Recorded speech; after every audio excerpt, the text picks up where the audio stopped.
இந்த சுதந்திரம் அடைஞ்சு கிட்டத்தட்ட 79 வருஷம் ஆனதுக்கு அப்புறமும் இன்னைக்கும் பாதிக்கப்பட்டு இருக்கிறது பெண்கள் தான்.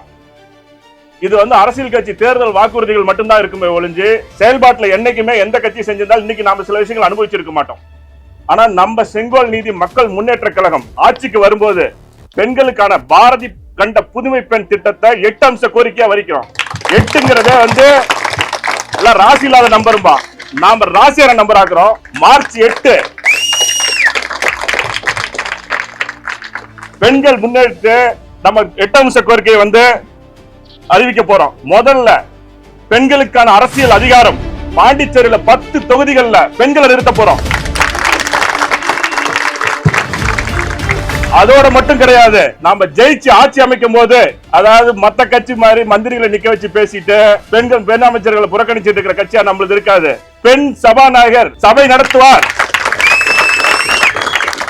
படிப்புக்கு என்னதான் இருந்தாலும் பொம்பளை பிள்ளை படிச்சு என்ன போகுதுங்கிற வாழ்க்கையில உறுதியாவது நம்ம எல்லாரும் கேட்டிருப்போம். யாரை கட்டி கொடுத்துடலாம், வயசுக்கு வந்து பிள்ளை வெளியில அனுப்புகிற கதை. டிகிரி முடிக்கிற ஒவ்வொரு பெண்ணுக்கும் நம்ம கட்சி சார்பாவோ அரசியல் சார்பாவோ 2 பவுன் தங்க நாணயம் கொடுக்கப்படும்.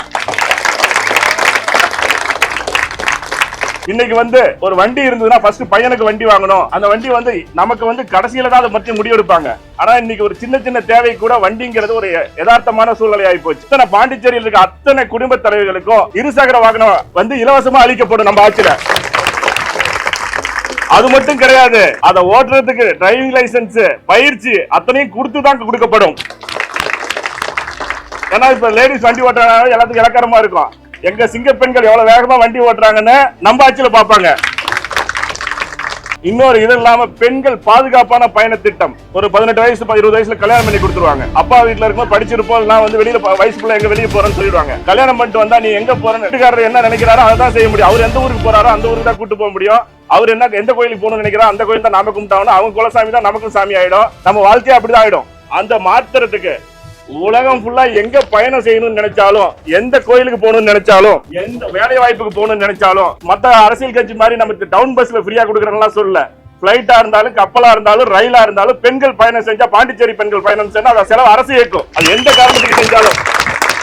இப்ப திரும்ப கல்வி வளர்ச்சிக்கே வரும். அதாவது எங்கேயுமே பாத்தீங்கன்னா கிராமப்புற பகுதியில ஸ்கூல்ஸோ காலேஜோ தனிப்பட்ட முறையில நிறைய டெவலப், அது தனியா பிரைவேட் காலேஜ் ஆகி போச்சு, அங்க பணம் கட்டணும், இதுதான் நடந்துட்டு இருக்கு. இன்னைக்கும் சராசரியா நடக்கிறது தான். 2 பிள்ளைங்க படிச்சா பையன் நல்ல ஸ்கூல்ல படிக்க வச்சு பிள்ளை ஹைஸ்கூல் அனுப்புற கதை இருக்குது. அதுக்கு தரமான உலக தரத்துல பெண்கள் கல்வி நிறுவனங்கள் எல்லா 3 பிளாக்லயும் அரியாங்குப்பம், வில்லியனூர், காரைக்கால்ல உயர்கல்வி கொடுக்கிற பெண் ஸ்கூல்ஸ்ல இருந்து உயர்கல்வி கொடுக்கிற கல்வி வரைக்கும் பெண்களுக்காக தனிப்பட்ட முறையில் அமைக்கப்படும்.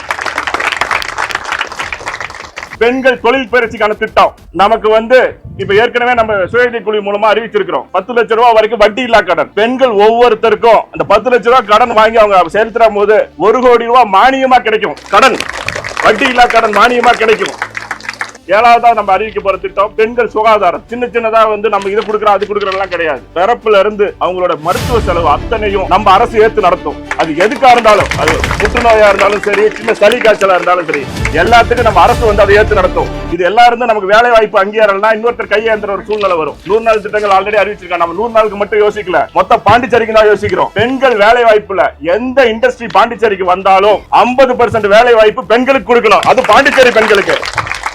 அது மட்டும் கிடையாது, இதுல கணவனால் கைவிடப்பட்ட பெண்களுக்கு, விதவை பெண்களுக்கு, மாற்றுத்திறனாளிகளுக்கு, ஒடுக்கப்பட்ட சமூகத்திலிருந்து பெண்களுக்கு முன்னுரிமை கொடுக்கப்படும். இந்த 8 அம்ச கோரிக்கைகளை கொண்டு பாரதி கண்ட புதுமை பெண் திட்டம் நம்ம ஆட்சியோட கையெழுத்தா இருக்கும், அரசியல் அமைப்பா இருக்கும். கண்டிப்பா ஆட்சி அமைப்போம். இதுக்கு வாய்ப்பளித்து நன்றி கூறி விடைபெறுகிறேன்.